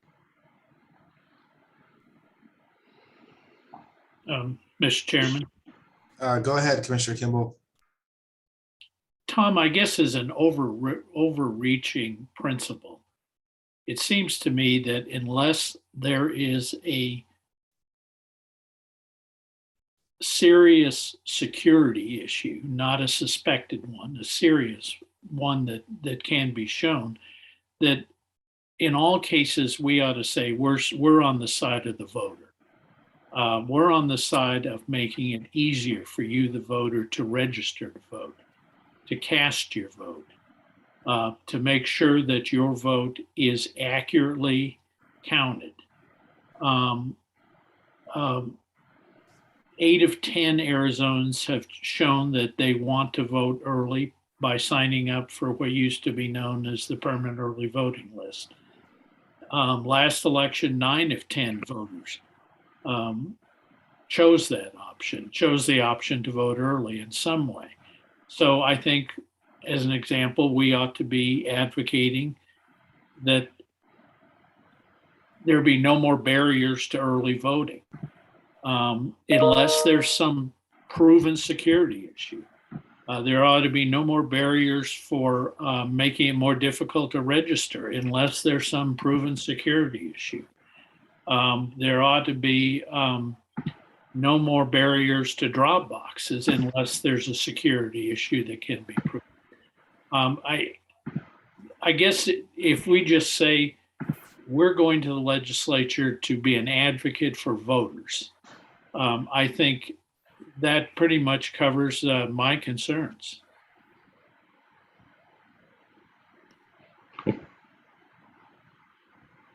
Okay, Mr. Chair, I don't know. I think that Commissioner Kimball, I think that makes sense. I think that's consistent with the principles we've tried to have in the past. We've always said in the past, and the memo that you have is, it's basically, a updated version of prior memos. And we've always said we should be out there supporting things that are positive. And I think we probably, like I said, we want to kind of find spots to be. So I don't know. I don't know if you had a question there or if you wanted me to comment at all. No, I didn't really have a question. I just think that that's a principle that we ought to use to decide what stance we're taking on bills. I also think, and you and Mike are far more knowledgeable about this than I am, that it's so early that a lot of these things are just going to fall by the wayside. So I don't know if if we want to get out there and start opposing all the crazy stuff that's already out there, or whether it makes more sense to wait and see what shakes out for a while. Mr. Chairman? Go ahead, I'm sorry, Commissioner Chan, go ahead. I just wanted to say I wholeheartedly agree with what Commissioner Kimball just said. I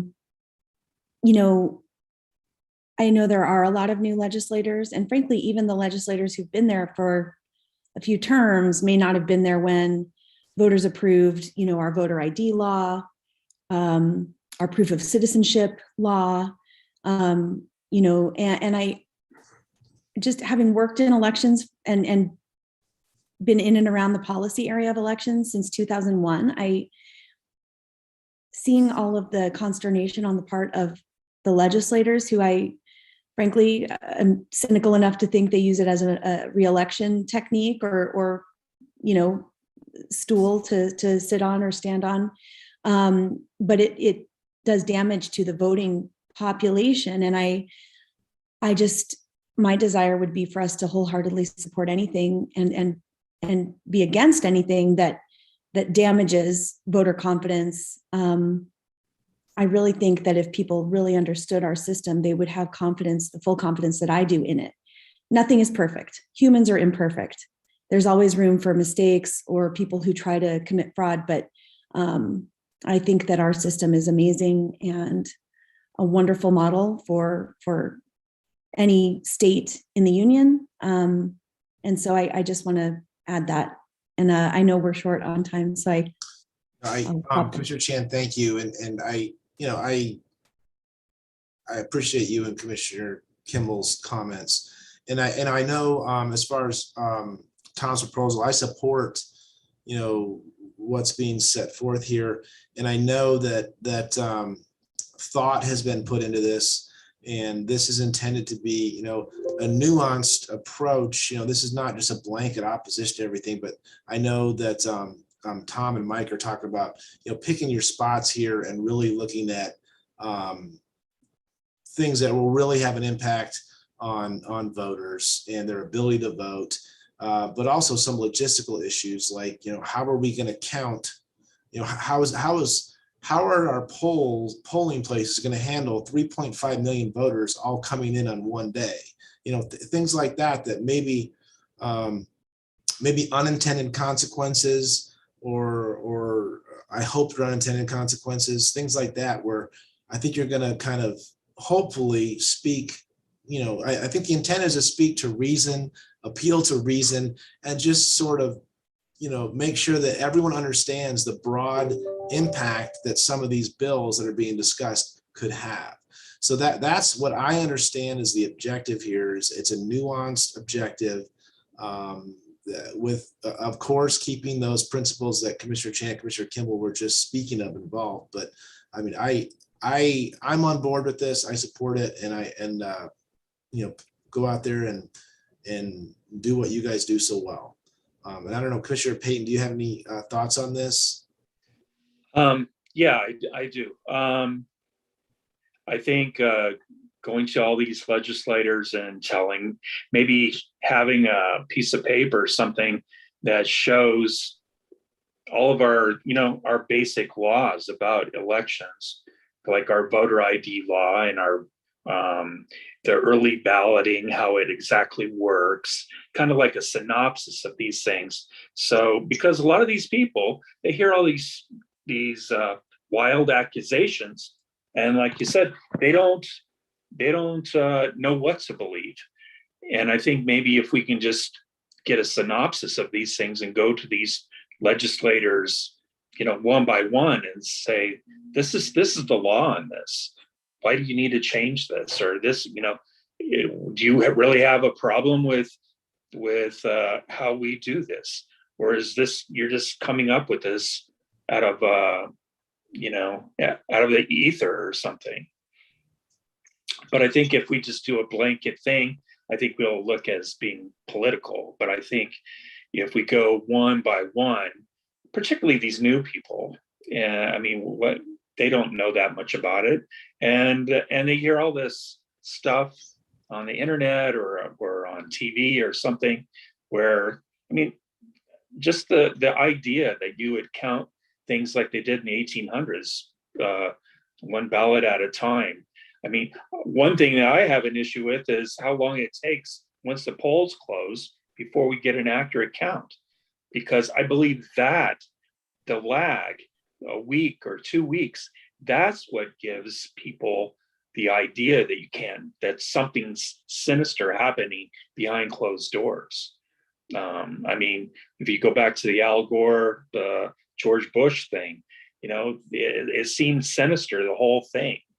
And because we didn't know for 4 weeks who was the president, I think that's the bad thing. If it goes on and on and on, it just gives these conspiracy things a chance to grow.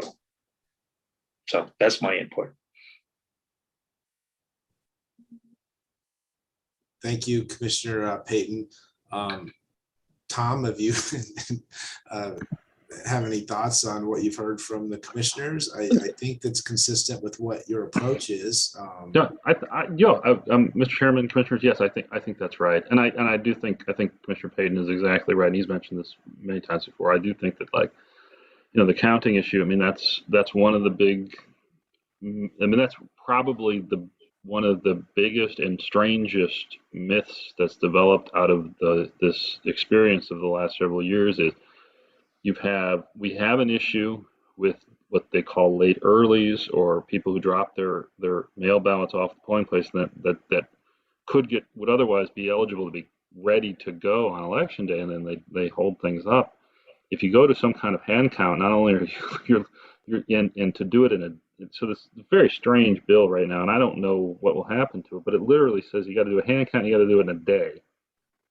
There's 7 million people in the state or something like that, and that's 3 or 4 million voters, and how many vote? It will create precisely what Commissioner Payton said. It would be a disaster for confidence. Okay, well, Tom, do you feel comfortable that you have any direction you need from the commission? I don't think you're asking for a vote on anything. We're just on the same page. Yeah, no, Mr. Chairman, commissioners, yeah, no, I think we're all we're on the same page, and I'm cognizant. I think we're all cognizant of what Commissioner Payton said with respect to political. We want to be in a position to depoliticize with facts some of these things that have become more polarized by rhetoric. And I think I agree with Commissioner Payton getting that message to the legislators, but we also have to deal with the reality that these people are being elected because of some of these, positions they're taking. So I think we also need to push this out to the public as much as we can too, which is where you're talking about testifying at open hearings and things of that nature. Okay, so I am going to, unless any other commissioner would like to offer any comment, I'm going to wrap up section 8 here. Anyone else have anything to say on that? Okay, seeing nothing. All right, now I'm going to go to section 9, which is always fun. This is a recognition and appreciation to Commissioner and past Chair Amy B. Chan for her service to the commission and the state of Arizona.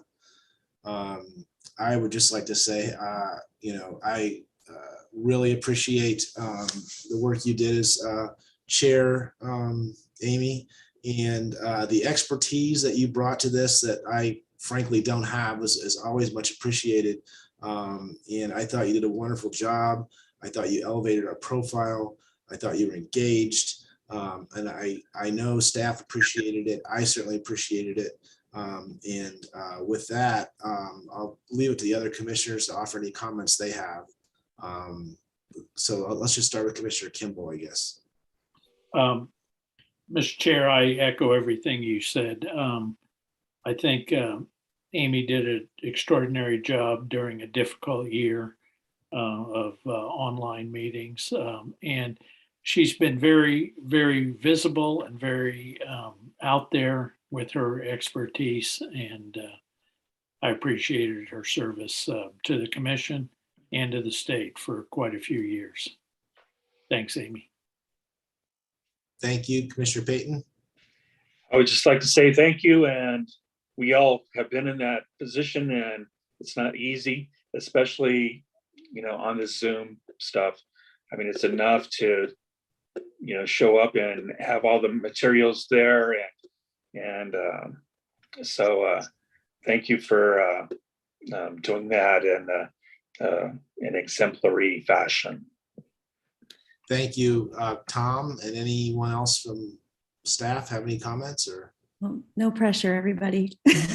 Well, I think I don't know. I'm sure everyone on staff could say, and I think the clock would probably be the only thing that would be preventing us. Obviously, we've all benefited from the experience that Amy has, Commissioner Chan has as an attorney and as a former election director, and in this position, and we all have had the opportunity to work with her, and it's been good, and we are all, notwithstanding the idiosyncrasies of you all serving a life sentence, we do enjoy having the opportunity to work more closely with each one of you as a chairperson. It always creates a fun and interesting experience for us every year. Well, I really appreciate all the kind words. It means a lot. And it is funny. My official term is up at the end of the month. And so I know, I'm the newest member still, and I will be forever, I guess. Like Tom said, it's a life sentence now. But I just want to say thank you. And Damien, it was a relief this morning. I was a little freaked out when you were a little bit later than I expected to get on the Zoom. I was like, wait a minute. I was not expecting to have to chair this one. Is Damien coming today? So I was not late. I just wasn't early. Correct. You just weren't, Paula wants us to be on about 15 minutes early, dude. I don't know. Anyway, so thank you all. And just thanks to the staff, because they are the ones that help make it a success. So thank you, everybody. And good luck to you, Chairman Meyer, this year. I know it isn't easy. It's deja vu all over again. Yep. Well, thank you, Amy. And then now we'll go on to section 10, which is public comment. This is our time for consideration of comments and suggestions from the public. I know there's a few people online. Action taken as a result of public comment will be limited to directing staff to study the matter or rescheduling the matter for further consideration and a decision at a later date or responding to criticism. Does any member of the public wish to make any comment at this time?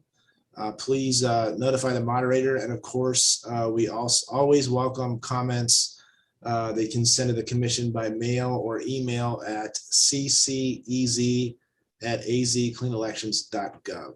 So if there's any member of the public that would like to comment, please let us know. Oh, I think I see Ms. Knox. Yes, thank that's you her very hand. much, Chairman Meyer and Commissioners. Thank you, Amy, or thank you, Commissioner Chan, for having chaired the commission. I want to thank all of you for continuing to serve. I'm just blown away by your dedication. As you know, I have been watching, participating, sitting in on meetings for, I don't know, 8 or 10 years now. I'm doing it now as just an individual, as a voter, a citizen of the state of Arizona. I'm very interested in election issues, and I am really very happy and supportive of this idea of the commission, whether it's staff or the commissioners, speaking up to legislators. I'm not even sure how many new legislators know there is a Clean Elections Commission and what the commission is statutorily responsible for doing. And I love the line about you speak for voters. I think that is a very important educational function that you can serve to literally not only educate the legislators, I can say some of whom I don't think know what to do or what you're supposed to do, but hopefully the word will get out to the public by appearing in speaking at hearings. And I know it's no fun now with small rooms, no COVID, no COVID protection, et cetera, but I urge you to do that. And I urge you also, and I know Commissioner Chan, you have done this in the past, to try to see if more opinion pieces can be published, whether it's in the Republic, other media sources, Capital Times, to stress this idea that the common sense view of what really encourages people to vote, why it's so important, why it is so secure. And I think your voices as a nonpartisan or a bipartisan commission are very important. And so thank you for your service, as the saying goes, and I'll be back next one. Thank you. Thank you, Ms. Knox. We always appreciate hearing from you. Anyone else in the public?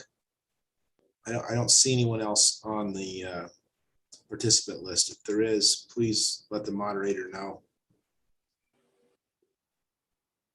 Okay, I don't see anyone else. With that, we'll come to item number 11, which is adjournment. Can I get a motion to adjourn from one of my commissioners?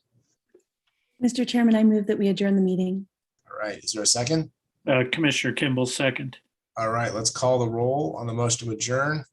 Commissioner Chan, I vote aye. Commissioner Kimball, Aye. and Commissioner Payton. I vote aye as well. 4-0, we all agreed to end this. Thank you so much to staff. I know, Gina, that was a lot of work. We really appreciate it. Tom, you as well. So thanks so much. We'll see you guys next month. And don't be a stranger. Reach out if you need anything.